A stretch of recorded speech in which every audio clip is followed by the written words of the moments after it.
The SEC is considered the best conference in college football, and a lot of people think they have the most memorable players, traditions, and even some of the most memorable teams in college football history. But in the last 10 years, there have been some iconic SEC teams, and today we're actually going to talk about that. We're going to go through and talk about the top 10 SEC super teams in recent memory, and I'm going to rank them from 10 to 1. I'm sure many of you guys will disagree with it, so be sure to let me know your thoughts down below, as I don't think there's particularly a right or wrong answer here, but I definitely want to know your thoughts, and if there's a team I left off, be sure to also correct me down below. But before we get started, if you're a big fan of college football, be sure to subscribe to the channel, leave a like if you want to support today's video, and let me know what player, team, topic, or situation I can cover next. Now let's get started and rank recent SEC super teams. Okay, so at number 10, we're going to have 2022 Tennessee. They're by far the least impressive team on this list, but still deserve a spot because of how much hype they had, and that's the 2022 Tennessee Volunteers in a nutshell. They had the best offense in the country, scoring 46.1 points per game, and they also allowed 22.8 points per game on defense. They won 11-2 with a loss to number 1 Georgia, and a really confusing loss to South Carolina, 63-38, but as we all know, Hendon Hooker was hurt in that game, but it was already out of hand before that. The Vols would finish the year ranked number 6 in the country, and barely missed out on making the playoffs since they didn't make the SEC title game. Hendon Hooker averaged a first down every time he threw the ball, throwing for 3,125 yards, 27 touchdowns, and 2 picks. Jalen Hyatt at receiver led the conference with 1,300 yards and 15 touchdowns. Jalen Wright ran for 875 yards and 10 touchdowns, and Jabari Small also had 13 more. The defense was more of a weak spot, with the team only having 31 total sacks and 11 picks. It really was a disappointing season for them in hindsight because of that one loss to South Carolina, but their offense was one of the best in SEC history, and that Alabama-Tennessee game that I went to back in 2022 will be the most impressive and insane game I've ever been to. I don't know if anything's ever going to beat it. So at number 9, we're going to have 2024 Texas. In Texas's first season in the SEC from the Big 12, it was a success. They only finished the year at 13-3 and lost the SEC title game to number 5 Georgia, but I thought the Longhorns had a better season than the 11-3 Bulldogs did. Texas had the 29th best offense, scoring 33 points per game, and the 3rd best defense, allowing just 15.3 points per game, with the 7th most difficult strength of schedule in the nation. They went 7-1 in the SEC during the regular season, with their only losses coming to Georgia twice, and then to the eventual national champions, Ohio State. Quinn Ewers threw for 3,500 yards with 31 touchdowns and 12 picks, which led the SEC. Wisner and Jaden Blue accounted for over 1,700 rushing yards and 13 touchdowns, and then Matthew Golden, Isaiah Bond accounted for nearly 2,000 receiving yards and 16 touchdowns through the air.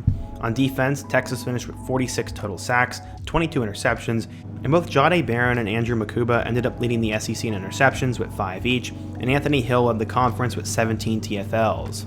At number 8, we have 2023 Georgia.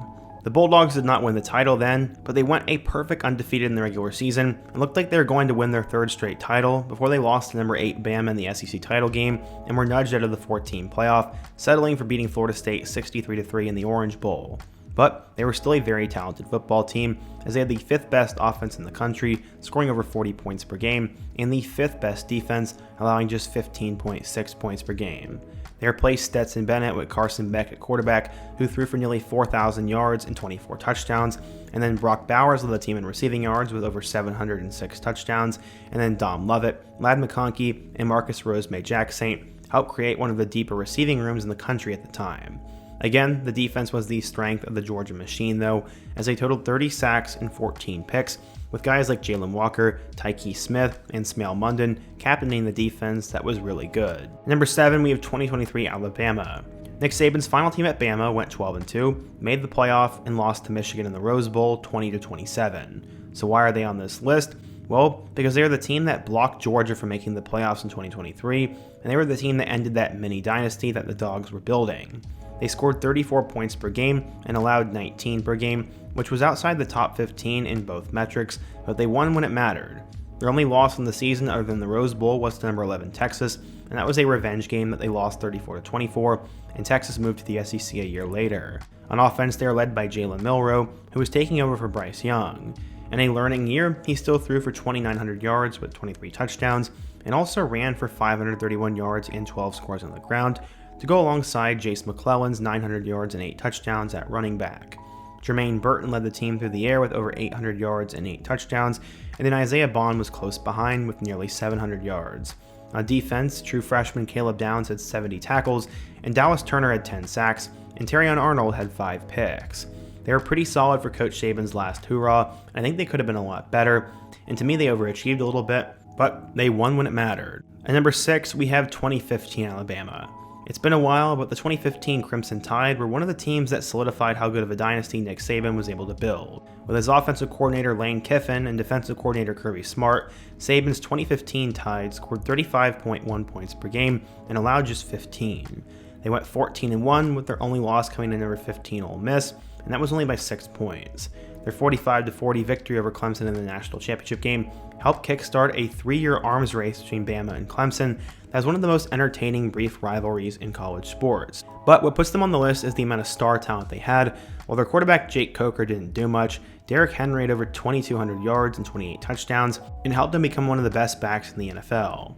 That running back room also had Kenyon Drake, Damian Harris, and Bo Scarborough, and then both Calvin Ridley and O.J. Howard led the receiving room with nearly 1,600 yards between the two of them. On defense, they had Reggie Ragland, Jaron Reed, Reuben Foster, A'Shawn Robinson, Marlon Humphrey, Eddie Jackson, Minkah Fitzpatrick, Jonathan Allen, and Deshaun Hand, and they had one of the most dominant defenses in recent memory. Man, Bama was loaded. Okay, so before we get to the second half of the video, be sure to let me know which topic I should cover in my next one. So number 5, we have 2021 Georgia. Despite not being as good as their 2022 season, I do think Georgia's 2021 season was one of the best in SEC history. They went 14-1 with their only loss coming to Alabama in the SEC championship game, who they beat a few weeks later to win the national title. I was at that game. After starting off slow with a 10-3 win over number 3 Clemson, Georgia's offense would blow up to be the 9th best in the country, averaging nearly 39 points per game. Stetson Bennett was as good as he needed to be, throwing for 2,900 yards, 29 touchdowns, and 7 picks, while Zamir White and James Cook totaled nearly 1,600 yards between the two of them. Their leading receiver was Brock Bowers at tight end, who had just over 800 yards and 13 touchdowns. But their strength was on defense. They allowed just 10.2 points per game, shutting down every team they played. Their defensive line had guys like Jalen Carter, Jordan Davis, Devontae Wyatt, and Trayvon Walker, who went first overall to the Jags. They also had Nakobe Dean, Keely Ringo, Lewis Sine, and they were one of the best and scariest defenses in college football history. So at number 4, we have 2017 Alabama. The Crimson Tide from that year are one of the most forgotten powerhouses in college football history because of LSU's dominance a couple of years ago. The team went 13-1 with their only loss coming to Auburn and Jordan Hare, 26-14. Other than that, all they did was win. They had the 15th best scoring offense and the number 1 defense in the country, allowing just under 12 points per game. They beat Clemson in the semifinal 24-6 and slipped past Georgia 26-23 for the national championship. Historically, it was Nick Saban's best defense he ever coached, as they had players like Rashaan Evans, Ronnie Harrison, and Minkah Fitzpatrick, and that helped Bama crush teams on defense. And then guys like Raekwon Davis had 8.5 sacks, Mack Wilson had the most interceptions with 4, Levi Wallace had 15 pass deflections, and then on offense, Jalen Hurts was the quarterback before losing his spot to Tua in the title game. Damian Harris had over 1,000 yards, Calvin Ridley was a star receiver, and then guys like Jerry Jeudy and Henry Ruggs were also making their way up there. That team was scary, and the ending to that national championship was historic. At number 3, we have 2022 Georgia. Georgia had a brief moment as one of the most dominant dynasties in college sports, winning back-to-back national titles in 2021 and 2022, but I think their 2022 team was stronger than their 2021 team. They finished with the 5th best scoring offense in the country, scoring 41.1 points per game, and they also had a top 5 defense, allowing just 14.3 points per game.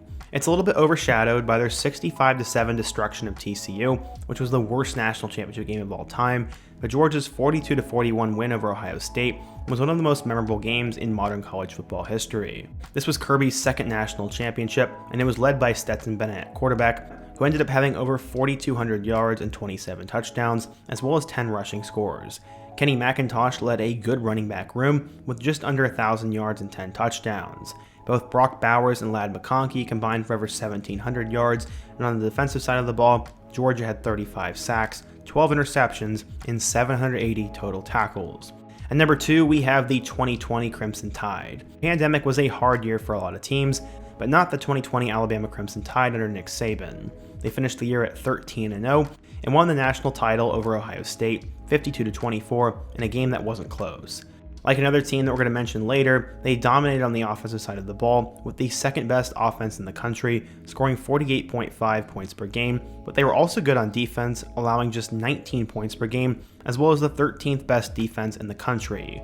On offense, they are led by Mac Jones, who led the country in passing yards with 4,500, and he also threw for 41 touchdowns. But they also had Brian Robinson and Najee Harris at running back, and wide receiver Devontae Smith won the Heisman, and this included a league-leading 1,900 receiving yards and 23 touchdowns.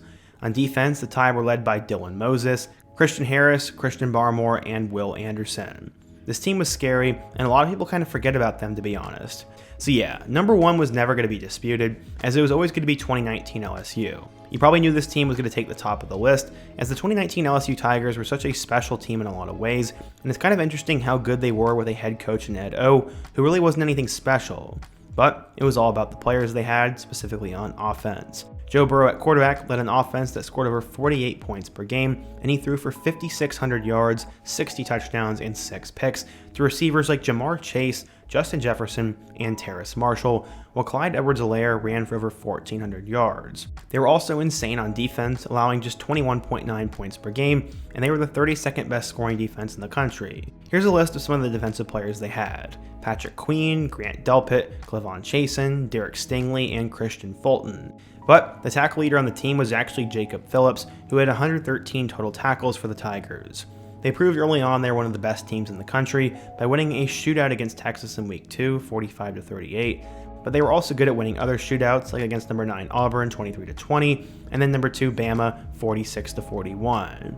LSU was special that year, and most of these guys have gone on to have decent careers in the NFL. I'm sure you guys have some disagreements down below. Where would you rank your teams? Is there a team that was misranked? Is there a team that you thought should have been on the list? And what other style, topic, or video should I do next? Be sure to let me know down below, leave a like if you want to support today's video, subscribe if you're new, and check out one of the videos on the end screen.